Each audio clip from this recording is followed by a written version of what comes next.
live. Welcome back, ladies and gentlemen. I am one of your co-hosts, Blake Ruffino. Alongside me is my counterpart and co-host, Joe DeLeone. Joe, I'm pissed off. See, I was expecting you to ask me how I'm doing, and my response was going to be that exactly. I am bothered by the fact that it is Monday of week 1, and there's always some BS happening with these damn networks and these content providers. Can't even call them cable providers anymore because it's streaming or whatever the hell it is. We can't watch Fox this weekend. Are you serious? Well, they didn't say it was over. So in case you missed it, there was an announcement that came out from YouTube TV and Fox, or really just YouTube TV, saying that the partnership and agreement between Fox and YouTube TV is at a standstill. Now, a lot of us over the last couple of years have switched to YouTube TV. I am one of those. Are you a part of YouTube TV as well? I was probably one of the earliest people that paid for YouTube TV when it first came out. So, yes. Okay. You're literally less than 5 days or 5 days away, less than really, 5 days away from meeting football with Texas versus Ohio State. And this deal might be done. And Baylor Auburn, too, is on Friday. And Baylor and Auburn, which is on Friday, which we'll talk about tonight.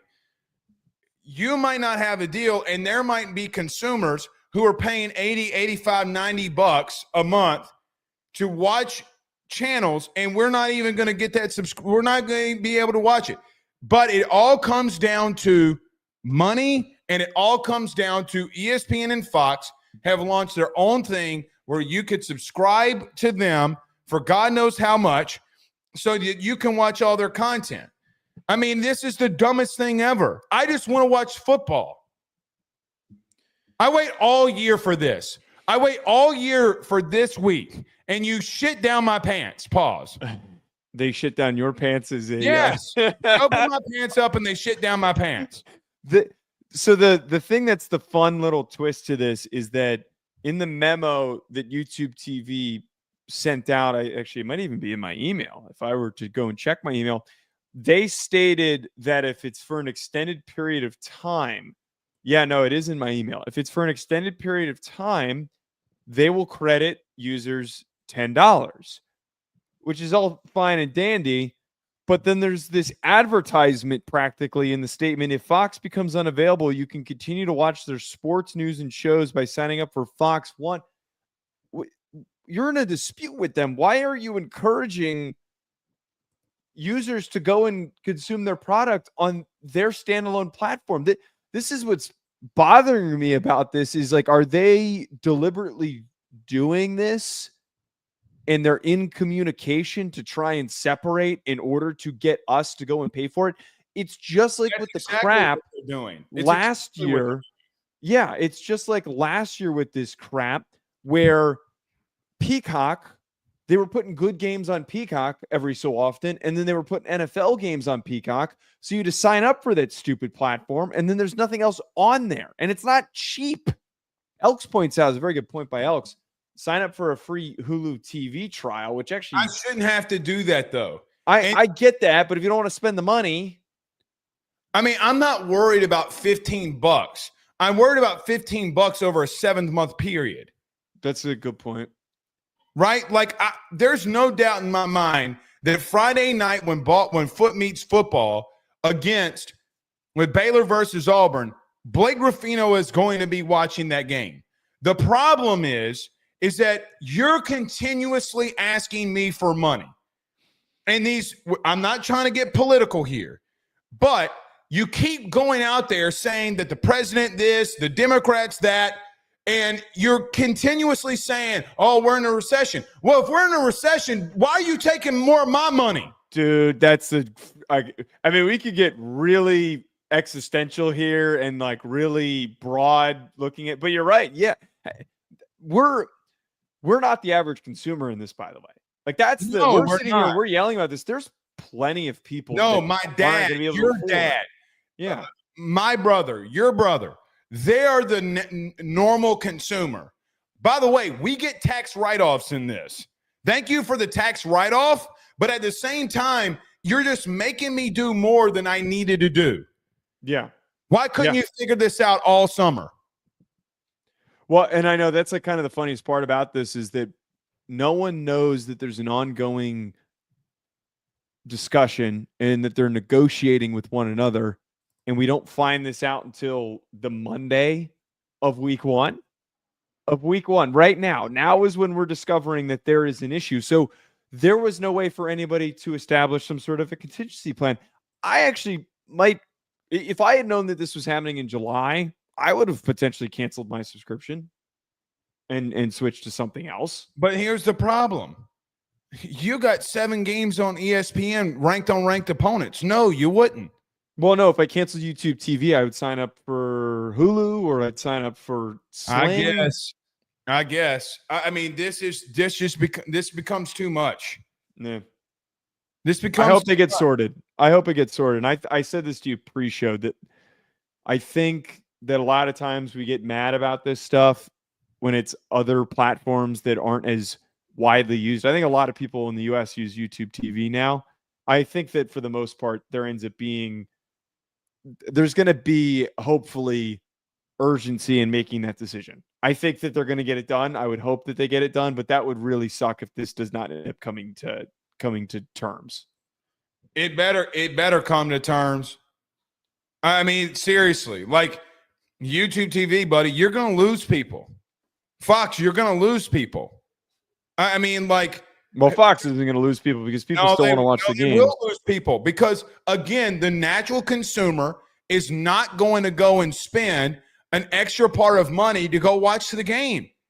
Auburn, Baylor, Texas, Ohio State, they're not going to pay extra to go watch that game. Degenerates like us will. Yeah, so Fravel, this is actually not correct. Fox owns the content library, or Disney owns the content library of Fox. So they own The Simpsons, they own Family Guy, they own all of their original content. They do not own Fox News. They do not own Fox Sports or any of their broadcasting entities.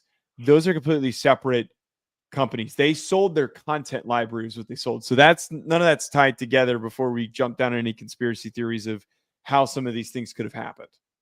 Well, listen, the NFL just purchased 10% of ESPN. When that TV deal's up and over with, ESPN just came out with their own TV deal, or own deal on their own app and network. If I'm the NFL and I own 10% of something, why wouldn't I move all of it? I know that it's unionization, but unionization also talks about ownership. So if you own something, the union can all agree to not do deals with Fox. Joe, you're moving down a slippery slope here. I don't think that's conspiracy. My only thing, though, is I think that with this ownership in ESPN, that would absolutely be a monopoly. If they pulled all their rights from all the other platforms that they had, I mean, that would be a monopoly. Well, if the union votes and agrees, it doesn't matter. Yes, but the United States government's not going to allow for something like that to happen because those TV rights, the content of those games not being available to all of those other broadcasting networks would put most of those companies out of business. I disagree because they bought ownership. You can't. Well, but that's even more the reason why the U.S. government can intervene in that situation, because they're doing something in their own self-interest that then hurts other businesses. Right. It would really fuck up the economy if that happened. Like, in all seriousness, I know that's like a real. You know what messes up the economy? What? YouTube TV and Fox not getting into deals. You're right. In Ohio State. You're right. You're right. I don't disagree with that. All right. How many people you think are going to say if this doesn't get done? Oh, we're going to break down this game on Monday or Sunday, and they're going to be like, "Oh, I didn't watch it because my stupid YouTube TV." I bet that there's going to be a lot of people in the comments that go to your nearest bar and just hope they don't have YouTube TV. Which, by the way, a lot of bars have YouTube TV. That's one thing that's kind of making me a little fearful. I'm going to be in Miami on Saturday for the Notre Dame game. So I'm hoping that I don't have to bounce around bars looking for somewhere that's got. You're going to have to get the Fox One app. It's coming. I ain't doing that shit, man. I'm not doing it. I'm not doing it. If it comes down to it, I will do it, but I don't want to. I don't want to have to succumb to that. All right. Let's get moving here. Everybody do us a favor by hitting the like and share to all those groups if you're on Facebook and to all those social media pages. You're watching us, listening to us on YouTube. Like, subscribe, notification bell. Not too far away from 18,000 subscribers. Do us a favor if you haven't done so already. Hit that subscribe button. Whenever you listen to podcasts, rate, review, and subscribe. Every episode is brought to you by our good friends over at FanDuel. FanDuel.com is where you need to be. Sign up today to be able to – I don't know what's happening here with Facebook. Oh, well. Regardless, everyone every episode's brought to you by our good friends over at FanDuel. Go over there, sign up. I'm sure in the next couple of months we're going to be having a promo code here that you can use for Ruffino and Joe Show. Please bet responsibly. If you don't have the disposable income, don't go out there and gamble. But if you have a problem, go to 1-800, call 1-800-GAMBLER or FanDuel.com/RG. Joe, let's get into it here. Let's talk about the first topic that we're going to get to here. Michigan has made an announcement as they are going to go with Bryce Underwood as their starting quarterback. Your thoughts as to what is going on here and Bryce Underwood being announced? Yeah, I don't think anyone's really surprised that Bryce Underwood's going to be the starting quarterback. Now, I did really like the comment that came from Sharon Moore after that this was announced, because sometimes there's a lot of beating around the bush. Maybe there's not a lot of directness in why a guy won the job. When you have a guy that's as highly touted as Bryce Underwood, sometimes you might feel obligated to put him out there. Sharon Moore said Underwood has earned the opportunity. It was not given to him. He took ownership of the team. And I also really appreciated during Big Ten Media Days, you hear Sharon Moore talking about how he's getting text messages and he's constantly getting reached out to by this kid who's 18 years old. He has a very different personality, it seems. A lot of the articles that you read about his mentality, his focus, his approach, it really sounds like he's one of those few freshmen that's really ready to go. To the degree of readiness, though, we're going to have to find out. Is there going to be a lot more of him being impactful as a runner before he can truly be impactful as a passer? What receivers can emerge within this offense to help boost him? But this is what's best for Michigan, getting him on the field early, this team making improvements and showing signs of progress, as 2026 would be the most realistic first year for them to contend again for a national championship. You got to throw him out there and open it wide open. You got to go. No pause. You got to go full wide open. I can't say pause. You can. I mean, you, with the news coming out of South Carolina today and them getting back their running back, I mean, it's big cock news. Good Lord, son. Is it not? You can't set me up like that. Sorry, continue. But in that, you face off on September the 6th against Oklahoma. Literally in 2 weeks, you're going to be prepping day one in an install for Oklahoma. Joe, I don't want to see you running the football and pity-patting. You can do that in the second half. You better go out there guns blazing and get this kid ready to roll, because Brent Venables is going to throw everything in the kitchen sink at you in 2 weeks. You got to go out there and let it. Joe, it's going to be the most bass-ackwards thing that we've seen from Michigan. You got to let him go out there and make big plays. You got to let him go out there and make mistakes. You got to go out there and get him ready. So the way that you do that is giving him game experience, pushing the ball down the field. Let's just be real. He is probably the most talented human being on that team. Like, I don't think that that's remotely close. It's not surprising that he's the starter, but it's definitely not surprising after the money that you spent to get him. You better open this thing wide open, because Brent Venables in Oklahoma might not be a quote-unquote great team this year. They might not even be a good team this year for all we know. But one thing that we do know is that Brent Venables is going to throw the kitchen sink at Bryce Underwood and tell him to go beat us. And if he does, great. You got to throw everything at your first opponent here, and you gotta make sure against New Mexico, or who, I think it's New Mexico that they play, whoever it is, that you're going out there going guns a-blazing. Joe, I think anything less than 30 passing attempts is doing him a disservice. Do not limit him. Open it up to get him ready going into September the 6th. On FanDuel, win total is set at 9.5 wins, which would be really quite big expectations for a freshman to accomplish winning 10 football games this year against New Mexico. Also on FanDuel, they are favored by 34.5 points. So if anyone wants to get really chaotic for a Saturday night game, let's put some money down on that one. I think that the other part about this too, I agree with what you're saying. You don't really have a ton of time to ease him in. You've got a big matchup against Oklahoma around the corner, and that Oklahoma team's biggest assets are the athletes that they have on defense and the most chaotic and aggressive coach possible orchestrating it. I will say overall, though, building off of that, I'm really glad that he's starting. I'm very glad that Michigan is not babying him. He is, anyone who's followed recruiting knows, he is one of the most athletically gifted true freshmen that we've seen come out in the last 10 years. He's one of those highest rated freshmen that we've had come out. I don't hate, but it's always kind of lame when we don't get the opportunity to see what those kids can do right off the bat. If he was at LSU, he's not playing right now. And I believe that was kind of part of his decision-making, right? That Nuss is coming back and he probably wouldn't have gotten onto the field as early. I mean, if you're asking me, I don't know if he doesn't beat out Garrett, to be real with you. They'd never do that, but right. But you get the gist. I agree with you. I mean, listen, Brent Venables, we have said a lot of things negatively about him. Not negatively in reference to we don't like him as a coach, but last year their team offensively was not good at all. Nobody's caring about what's going to happen with Michigan other than what happened in week one, other than what happens with Bryce Underwood. But there is something that we look at Venables, who's now going to be calling plays this year for Oklahoma defensively.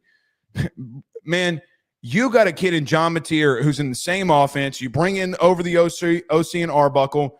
You're bringing him over as well. There's a very, very strong chance that you're going to be in an outright dogfight. So Venables is going to throw everything in the kitchen sink. I'll bring this up. Burrow, after the national title game versus Clemson, when Venables was the DC, literally came out in the postgame and said, hey, the first half we couldn't get the ball moving. There were things that I never saw on a film ever that Venables did to me. He's like, second half, after he kept running it, we figured it out, and I just kept throwing the ball to Jamar Chase and said, F it, he's down. It was when the birth came of F it, Jamar Chase is down there somewhere. What do you think is going to happen for a quarterback going into a second start? I mean, he's going to throw everything at you. So I'm glad Bryce Underwood, I don't think they had a choice, really, from him just being a really good player. But, I mean, you're paying the kid a ridiculous amount of money. You had to start him. I mean, can we just be real? Yeah, Mikey Keene's not more athletically gifted by anywhere near the same stratosphere. Well, you just can't do it. I mean, all of these guys that are paying this ridiculous amount of money to pay this kid, you just can't do it. Well, let me flip the narrative a little bit here. If Bryce Underwood, after all of the hype around him and all the money that's being spent, the storylines that's generated with the third richest man in the world or wherever Larry Ellison is, paying for a player for his wife's alma mater. He didn't even go to Michigan. All of that stuff. If he doesn't play, that's a red flag for Underwood. That creates a little bit of a concern of if he's not ready after all of that, what was going wrong? Why wasn't he ready? And there is no red flag because we knew this kid was going to be gifted and he was expected to be ready, and he is ready. I would have been a little concerned if he didn't win the job or if they went into week one with some sort of 2 QB system. I would have absolutely been worried. Well, you also can't do it from the aspect of you don't want to cut that money train off either, right? You don't want to cut the money train off of them either. So Mikey Keene rolls into the situation behind the 8 ball regardless. He was never going to win this job. No. Oh, that's a great throw by. Listen, I told this story before. I know this clip went viral when I said it the first time. This kid's made throws that I've not seen but a couple of people in my lifetime make. And I've been around a couple of special dudes, okay? Pause. But it just gets to a place where this kid's got all the ability. And I think he's going to go out there and do fine. But do him the service and really take it to him. Right? Go out there and score 31 by halftime. Like, don't be Michigan. Don't just go out there running the football, being conservative. No, go out there and throw the football. Sharon Moore better have a plan ready because, I mean, he's not going to be on the sidelines. So you got to go in there and tell the coaching staff, hey, you get up, you keep throwing it. Give him the experience. Yeah, that's the one thing, though, that I'm a little stuck on because it's who's he throwing to? That's the one thing where I need to see. It doesn't matter because you got to get him ready because you can't do that versus Oklahoma. You can't say who's he throwing to. Oh, we should have figured this out last week. You can't do that. No, I that's not what I'm saying. I'm not questioning like, oh, their receiver room's ass. I know that when you say who's he throwing to, it automatically sounds like that. That is not the question that I am presenting. I am just merely presenting. I would like to see who emerges in those weeks leading up to the Oklahoma game. That's what I'm more intrigued by. Better figure it out quickly. Fravel says, I really, with a $5 super chat, I really don't get the switch up on how the national media is leaning with the Notre Dame-Miami game. Taking Miami only because of Carr is naive and lazy. So I saw this comment. Which outlets, Fravel? I'd love to know. That we're saying I saw Feinbaum today. He was asked about Miami, Notre Dame, and he said Feinbaum hates every new quarterback. It's weird, but sorry, what were you saying? I mean, he didn't poo-poo on Notre Dame at all. That was the whole thing. He didn't poo-poo on him. He just said that he thought Miami up front would be able to establish the run game and that he just is going to lean with an experienced quarterback. He didn't say anything bad. I mean, in his defense, and you know I don't like him, he didn't say anything bad. Yeah. I don't know which outlets, though, were saying this. I do think, though, if to have people have been switching up, a lot of the preseason picks a lot of people were saying Notre Dame over Miami because of Notre Dame's secondary, because of Notre Dame's defense. Hence why the books have Notre Dame favored at the current moment. So I'd be curious to see who's saying. But I don't think it's ever lazy to say that I don't know about a first-time starting quarterback. We just got done talking about one. You know what I mean? It just depends on the statement that was said by whatever outlet it was. Is like if they were saying I don't trust CJ Carr, that's aggressive. If it's I would like to see how well he plays, it's different. I don't trust Ty Simpson. Nobody blinks an eye on that one. Well, I don't agree with that. Okay, but wait, I think you need to reframe it, though. I think you need to reframe it. Saying you don't trust a quarterback who hasn't played to me is not the same as he needs to earn my trust. I think that those are two different statements. Earning your trust in a situation. Don't trust him. No. I'm just trying to say that, like, I want to see him play, and after we see him play, how does he handle the situation? To me, when you say you don't trust somebody, it means that they did something to violate your trust before. In it, like to change your perspective. I'm always skeptical of people until they show me that they're not Rudy Poos. All right, that's fair. Fravel also says with a $5 super chat, people are overlooking how Miami had to rebuild their defense entirely from the portal. Notre Dame has more commodities. Notre Dame bullies Miami, in my opinion. 27-17. Beating a team by 10 is not bullying them. I don't think that they're going to beat them by 10. I saw somebody in the chat saying that it might rain, which I am not looking forward to if that is the case. That's going to be a welcome to the South and welcome to the South in September. It rains in my house every day. Yeah, well, I don't envy that. I don't. Well, but you're sitting inside though. I'm gonna be sitting in the stands. Hard Rock doesn't have a retractable roof. No, it doesn't have a roof. It's got some coverage, but it's not like full coverage. Wouldn't that benefit Notre Dame though? Well, so that's the point though. If it does, and that is the case, I would think that Notre Dame has an easy time running the rock and they just lean and I would keep the ball out of CJ Carr's hands. I don't want to watch an Avery Johnson like game where the ball's, fluttering all over the place. Catholics versus convicts, Joseph, on Sunday. It's going to be a prime time one. We had one more, by the way. I saw it from Titan. Yeah. We'll see. $10 super chat from Titan says Utah will kick Nico and UCLA's rear end this week. OG Pac-12 after dark game, by the way. We should preview this, by the way. So, like, we're kind of winding down on our week 1 previews. This is probably the last one worth doing because we've hit all the big ones. Everyone's playing their like bye games. Maybe you could do Cincinnati, Nebraska, but we don't have a big Nebraska or Cincinnati contingency. I want to talk about this game. Yeah. How can you? Here's my thing with Nebraska. How can you get mad at me for saying you're going 6-6 and you go 6-6?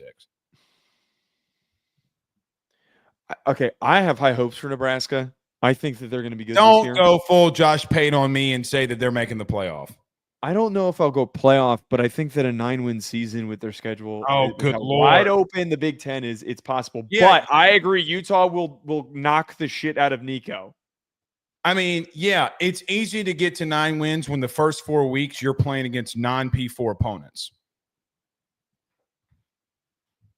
Sure. Yeah, well, you're right. That's my point. Is their schedule is 4 in the league. Their schedule is incredibly favorable. So that's what creates them going 9-3. That you don't deserve to get in the playoff. Then you got Rudy Putek and Ass Cheek State. It's a shame. It's a shame when Matt. They won't get it with the new rule. They won't get in. We'll see. Yeah, the new rule. Okay.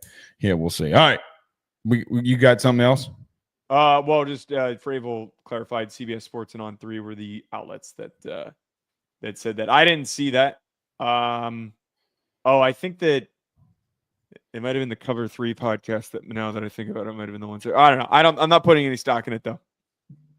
I'm not putting stock in it either. All right. Joe, a game on Friday night on Fox, which if you own YouTube TV, you might not be able to watch. But nevertheless, Baylor versus Auburn. A lot of questions for both teams. When you go into this game looking at Baylor versus Auburn, what are your thoughts? Blake, I really think that as a lot of people are hyping up Baylor for this upcoming season, and I think that they can be a great team. I think that Auburn has the advantage in this game purely because of the bodies that they have on both lines of scrimmage. Look, we could come in here and we could clown all over Hugh Freeze as much as we want for him not recruiting enough and him spending too much golfing, which they just pulled one of the top 5-star safeties. So credit to Hugh for doing that. But this game is won in the trenches, especially when you have a battle between a Big 12 team and an SEC program. Baylor has weapons at receiver. They've got a great running back. Sawyer Robertson's a great player, and we'll talk about that in a second. But I think that there's a significant advantage for Auburn's offensive line being one of the most underrated in college football. Connor Lew's the best center, in my opinion. I think Xavier Chaplin, who they brought in from Virginia Tech, is super underrated. And Keldrick Falk is a dude. The interior defensive line group is strong as well. I'm not saying that Baylor does not have the bodies to hold up, but I think that there is a separation in the most important area of football where winning happens, which is the team with the most talent, the blue chip talent, the top 50 NFL draft pick talent. And that is Auburn having that advantage. So when I look at Auburn, I think there are a couple of things when people have looked at them during the offseason they have seen. They've seen the golfing by Hugh Freeze. They've seen the addition of Jackson Arnold. And they've seen Hugh talk about that there's going to be 3 different play callers for 3 different downs.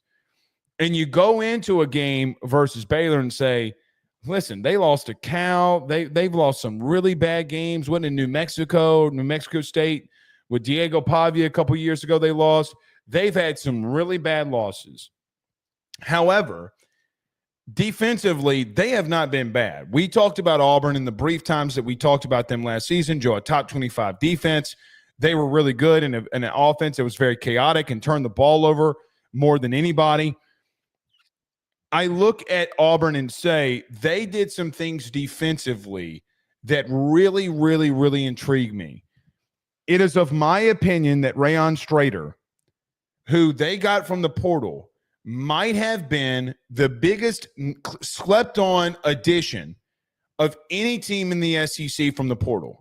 Joe, in 2 seasons, he's got 31 PBUs, 31. He had 18 a season ago. This kid will come down and knock your block off. They have got some very, very good personnel. They also, in the addition of Falk that you mentioned, they went out and got Hardy. They went out and got Murray. They went out and got a couple of guys that they feel like that can be additions for them up front. Well, Murray was already there, but you get what I'm saying. I look at them and say defensively under Durkin, they're going to be fine. They might be a very strong unit defensively. However, this comes down to one thing and one thing only. Who and what is Jackson Arnold?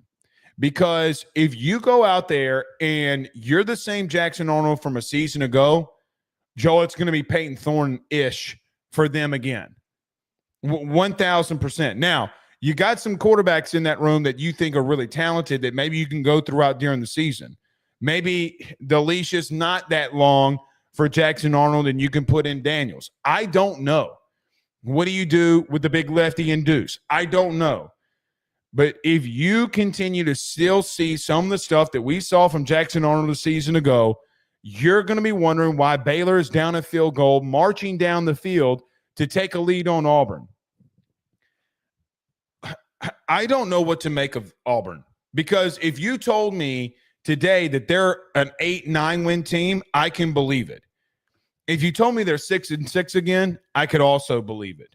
So what is Jackson Arnold going to be? And really, Joe, with all the storylines that we have in college football today, this is the one by long a standalone game. Like, yeah. No, this being a standalone primetime, big-time game on a Friday night, Jackson Arnold has a chance to go out there and redeem himself as well as Hugh Freeze. I do think that you bring up the important narrative, because like the whole talking point here is when we look at this roster, they can go toe-to-toe with like most of the middle to the top, not like the top 3 teams in the SEC, but the talent on this roster is comparable to a lot of the strong competitive teams in the SEC and some of the best teams in other conferences around the country. Where they have fallen incredibly short is turnovers that have been created by their quarterbacks, and at times play calling that has not set up their quarterbacks to succeed at the rate that they should. I think that Jackson Arnold, at the very least, is going to be better than Peyton Thorne, but is that really saying so much? Is that really saying enough that we can feel better about this quarterback situation if he's better than Peyton Thorne? Because Thorne at times was really bad. He was awful. He was really, really rough for this Auburn team. Their receiver room, I think, has a lot of potential. Cam Coleman, we know, is this guy who really came on in some games at the end of last year. But the fact that they brought in Eric Singleton, who has first-round potential, and it could be one of the fastest, if not the fastest, receiver in all of college football, that is a huge, dangerous impact threat, especially for a game like this. This game, I think, for both of these teams, in Auburn specifically, they need to both start their seasons hot. Both of these coaches, I know Baylor finished strong last year. They're still not on great footing. Auburn and Hugh Freeze are on a lot worse footing, but you can't start slow in a season like this when the expectations are so high. I think, though, just to add for the Baylor side of things, as I mentioned, Bryson Washington's a great running back, super productive. He needs to get going early. He's coming out of that running back room, though. Pendergrass not going to be there. Oh, he's out? Yeah, he's out. You know what? That's old news. I completely forgot about that. But to add into what I was just saying, though, Josh Cameron, and they also added Kobe Prentice at receiver. Mm-hmm. I trust Sawyer Robertson. There's a difference between Robertson and Jackson Arnold. That's where their edge is, and it needs to show up. Just to answer that Auburn thing very quickly. Yeah. The Auburn part of this, Joe, Payne Thorne was worse, okay, than Jackson Arnold a season ago. I'm not here to disagree with that. It wasn't a massive leap.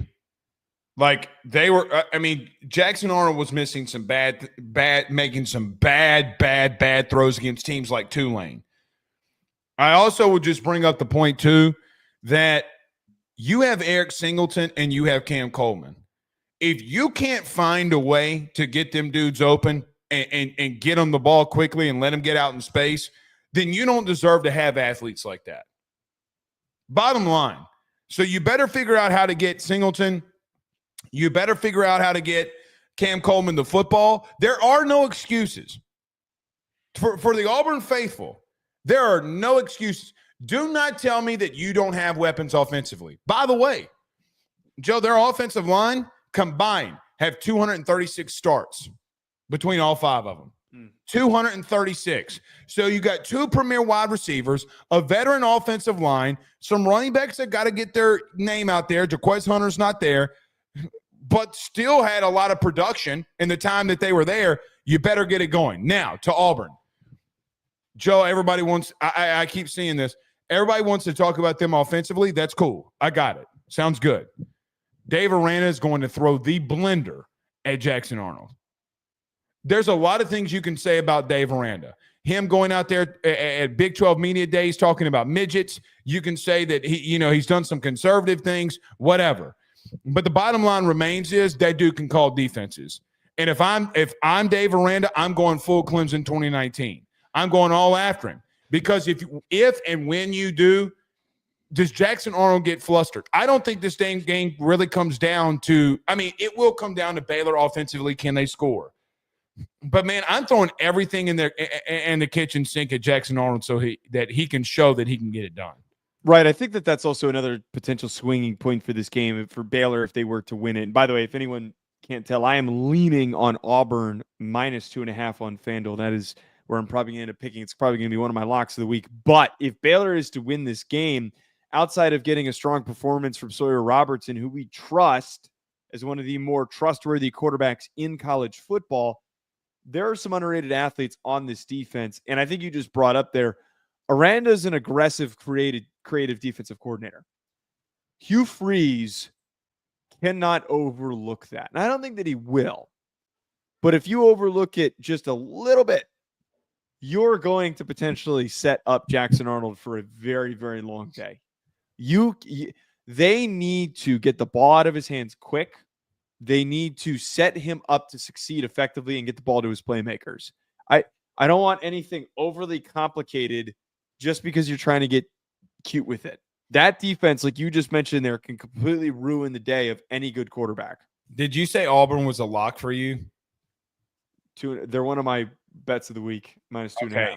You got some brass balls then, because I do not trust Hugh Freeze to. I'm putting that down on on FanDuel. I am putting that down. That's one of my. I usually do 5 picks a week. You can put it down, but you got brass balls to do it. Dude, I'm telling you, look, I know that I'm completely backtracking. We're trying to unpack the game, but I'm so dead serious when I say this. The difference to me on the lines of scrimmage, I think, is important for this conference. No, I agree with that. Listen, I saw an LSU offensive line against Baylor last year who have had their struggles, and I get it. It's fall camp. They did what they wanted.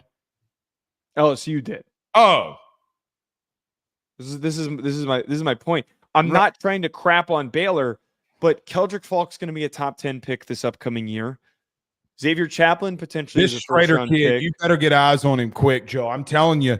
I don't know a lot about him because Joe, he had 31 PBUs. Where did he transfer in from? I'm pretty sure it was at Miami of Ohio. Yeah, you're right. He did come from Miami of Ohio.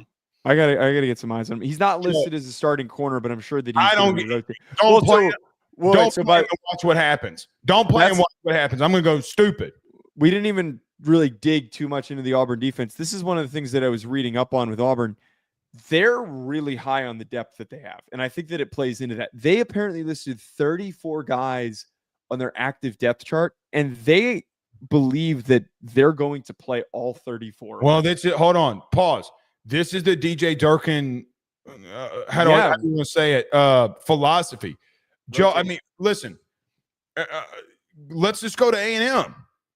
Hold on. A&M, when Durkin was at A&M, they did not lose because of defense. There were multiple national champions that he went up against, and they had their worst offensive games. I remember the year that they beat Bama, as an example, with Bryce Young when he won the Heisman. Joe, they went to a national championship that year. He was rotating 8 defensive linemen in and out of the game. 8. They pay for a class. And, by the way, all of those dudes, just throwing this out there, that got drafted in the first round came while DJ Durkin was the DC. Look, say what you want about him. I know he's got skeletons in the closet. I get it. The bottom line is, though, this dude has been Joe, their top 30 defense last year. Like, as bad as they were offensively, defensively, they can be a menace.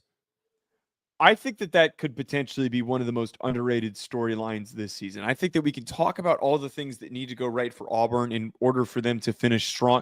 8-4 season, to me, at least puts them on better footing. The defensive depth that they have and who DJ Durkin is as a defensive coordinator, I really do think that can be a huge impact for this team. I really think that is how they end up sneaking up on someone. And here's a real deep thought here. Maybe it's not that deep. If Hugh Freeze gets fired, how crazy do you think it would be for Durkin to get the interim job? Very. And then to finish the season strong as the interim coach, and then to Auburn ain't that. Auburn will get in their own way.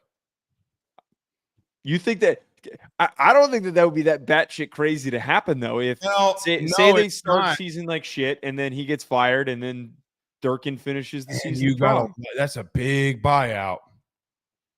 Hughes is? Yeah, and then it like 30, 40 million. I mean, that's like a 7-year deal. That's peanuts in the grand scheme of buyouts, though. I mean, I guess Auburn's going to Auburn sometimes too. And Auburn's got to change the narrative. You're going on year 5 of you not being able to get to 8 wins. Starts against Baylor, man. Does start against Baylor. I will say this. You talked about Robertson. I didn't talk a lot about Baylor, and I love Dave to death. I know he's got a funky motion. Dude, he can sling it a little. I'm in on him, man. I like him. Yeah, he can sling it a little. I think he gets a chance at the next level. I don't think he's going to be a high draft pick or anything like that. He's going to get a chance. He can sling it, man. I mean, he's shown that he can stay in a close game with him and watch what finds out. Find out. You're going to get Diego Pavia again. Well, he's not exactly Diego Pavia in terms of his skill set. No, he's not. But he's athletic. But he's also got some fast receivers, so that if you are not on your P's and Q's in coverage, he is going to dot you up. He's got a cannon. He's got a big arm. He does. All right. Let's move on to another week 1 game here. Joe, the University of Georgia, a massive game, week 1 game, is taking on the University of Marshall. We are Marshall. Go ahead. What do you think about this game? Georgia going up against Marshall. Big time, prime time game here for the Georgia Bulldogs. I think it's Marshall University. So, look, we're talking about this game purely because I feel like, Blake, I wanted to revisit and talk about Georgia before the season started because I feel like there's been a lot of negativity about this Georgia team. You think? It feels like a lot of outlets. We were talking about how some outlets are piling on Notre Dame. I feel like a lot of outlets are counting out Georgia right now. And I don't get it. What has changed? What has changed? This roster that they have is tremendously deep and gifted. Of course, we're getting the coach speak from Kirby Smart during practice and during media availability, trying to make it seem like they're not doing enough. But dude, this team reloaded at receiver. They have a quarterback that I think fits their offense better than what Carson Beck was. And they're too deep at every single position group on defense is comically deep. Now, if we're focusing on, though, Blake, what we're paying attention to, the first and foremost important thing is can they hit the ground running without any issues with Gunnar Stockton? I think that there's a lot of questions swirling on like who he is. Can he be Stetson Bennett-ish, or is he going to be 3 rungs below him? Sounds like Noah Thomas has been doing great in camp, and there's hopes that like Zachariah Branch can be just as impactful. Can we get some splash plays out of this game? Can they get the starters off their starters are going to be off the field early, of course, but I want to see smoothness in a situation where there probably should be. What's the difference in Arch Manning throwing 2 interceptions versus a team versus what we saw from Gunnar Stockton against Notre Dame, who played for a national title. I Gunner's don't give me the one guy's more talented. When we're talking about literally expecting on what they can do, I feel as if that Gunnar Stockton, because of what happened against Notre Dame, which they couldn't run the ball, Joe, they didn't protect him. He got blamed for his protection. So he got blamed for the fumble that happened. Who was it? Alsbury that knocked the fumble out. I forget who recovered it. Like, so. He got blamed for everything. However, he does have to show and rebound. Now, I am not in the camp that's going to just throw him out with the bathwater and say that he can't get this done. But you hit the nail on the head. I just do not believe that Kirby is going to allow, in back-to-back years, their offensive line to be atrocious in running the football. I can't imagine it. The big thing coming out of camp for Georgia and some things that I read was that they really like their offensive line. And because they've gotten some push, it's made Kirby worry about his defense because he got a lot of new dudes up there. But he's trying to be cautiously optimistic. If you can run the football, you can control the game. And that is the predicate when you look at Bobo's offense and what he wants to do. If you're not going to run the football, Joe, nobody's going to bite off the play action for you to get a leak out to the tight end because they don't care. You don't have to walk somebody down when you could stop the run. It's what Ole Miss did. I mean, Ole Miss literally a year ago walked nobody down and said, you cannot beat our front seven. You can't beat our front six. We're going to take it to your ass, and you're not going to do anything about it. I look at this situation and say, I agree with you. I'm letting Gunnar Stockton go loose and run loose. Get the run game going. Joe, if they look good offensively, I think a lot of people are going to start coming back to form here on Georgia. But I'm not out on Gunnar Stockton at all. I think too much has been made about him. And was he not a former 5-star recruit his damn self? No. Gunnar was not a 5-star. When he was a highly recruited kid, though. I mean, because Saban talked about, like, he tried to recruit him, and the kid just was never going to leave the state of Georgia. Just was not going to happen. Pulling up his 247 profile. Well, he was a 4-star. He was the number 7 quarterback in the class. He was the number 100. So he was highly recruited, like the typical pocket of Georgia quarterbacks that they pull. Yeah. Come on. Let's not do this. Yeah. Here's another thing too. Yep. Marshall's replacing the entire coaching staff and roster. Correct. And roster. The whole. I mean, go look at their 2 deep. Go look at their whole 2 deep. It's all transfers coming in. This Marshall team is bad. There's no reason to think that this Marshall team is going to sneak up on the University of Georgia. That's not going to happen in any situation. If anyone wasn't paying attention last year or doesn't pay close attention to G5 happenings, there was a whole issue with the last coach who did a tremendous job. He beat Notre Dame. They had a great record last year. I believe. Shut your mouth. Shut your mouth. Stop laughing. Well, Georgia lost to Notre Dame, so let's all come circling back. Oh, God. So good. He beat Notre Dame in Marcus Freeman's titles. Okay. Settle down over there. Beat Notre Dame in Marcus Freeman's first season. And stop laughing. And last year, they were one of the best teams in the Sun Belt. Despite this, they did not come to terms on like a contract agreement. So what he did is he packed up and he left and he went to Southern Miss and he brought all of his players with him. This is a makeshift team that was put together. Their starting right guard's name is Jalen Slappy, by the way, which is an awesome name.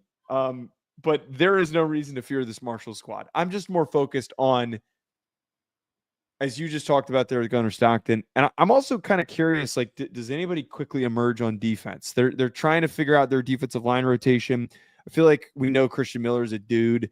Jordan Hall is a tremendous player. But who are those other guys that are going to get into the mix? As we always know that Kirby has lots of different guys and different bodies that he likes to bring in on the defensive line. Which of those backup depth players are going to be strong enough to contribute? Do we get to see Elijah Griffin step onto the field as a true freshman? Elo Medozi is getting a lot of hype right now coming from Army. How explosive and how talented is that kid? They're really high on him. Yeah, absolutely. You know that you can play if you're coming from Army and Kirby's going after you and naming you a starter. I mean, here's the real truth. What do they have in him? Because Kirby's an athlete. Right. And you know Kirby's going to love the kid because he played in Army. It's the most Nick Saban thing of all time. It's the most Nick Saban thing of all time. I mean, let's just be honest. Last thing for me on this game, we'll kind of talk about some week one stuff here. Joe, if Brian Robinson does not have over 120 yards, I'm going to freak out. Why? Because you better be able to run the ball. They can't figure out their defensive line. Do you mean Nate Frazier? I mean, let's say Brian Robinson. If Nate Frazier does not run for 120 yards, I'm going to freak out. Because, listen, you want people to be off your bandwagon? Don't run the football. You cannot help out Gunnar Stockton without it. The thing that – listen, I don't care how good, bad Gunnar Stockton is. The one thing that I think has been missed from Georgia fans, I don't think Carson Beck is bad. I just think he had way too many turnovers. Joe, he had 16 turnovers last year. He threw 12 interceptions. The simple fact that Georgia, Joe, they had 9 turnovers in 3 ranked games against top 10 opponents. 9 interceptions. And they went 2-1. Or 1-2 because of it. Excuse me. I flipped that. You lost to Alabama. You lost to Ole Miss. You can't keep doing it. You better find a way to run the football. And I don't think Gunnar Stockton does that. I really don't. I think that's also like a really strong talking point, and it kind of flows into this whole conversation of trying to figure out what this new look offense looks like for Georgia. You have a redone running back room after Etienne moved on to the NFL. Frazier was productive in the spots that he stepped in. They brought in the gigantic dump truck, Josh McCray from Illinois. And Bo Walker, some caught my throat there. Bo Walker, the freshman, has been making some buzz in camp. But that was a big contention point for us last year, Blake, that we kept bringing up. Why wasn't Bobo trying to establish the run early? And a lot of the excuses that were made were, well, they don't trust the interior of their offensive line. They don't trust the push that they're getting in the line of scrimmage. At a certain point, you got to man up and you got to just run people over.